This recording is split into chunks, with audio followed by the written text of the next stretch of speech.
Well, hi there, Jessica here, your Facebook marketing coach.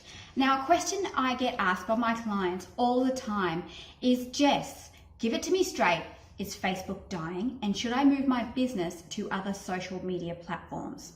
The truth is, if your ideal client is 25 years or younger, then yes, Facebook for them is dying. Do you know why? Because their parents are logging onto Facebook every single day to see what their kids are up to. So the kids have migrated to Instagram or Snapchat or the other social platforms. By the way, Instagram is owned by Facebook, so you still can't run from these guys.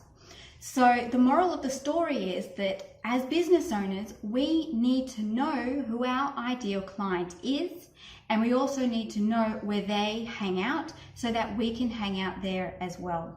Which brings me to this week's freebie. If you would like a list of questions that's going to prompt you to identify your ideal client and find out where they hang out in the social media worlds of worlds, visit my website. It's called jrmedia.com.au and download your copy today. Until next week.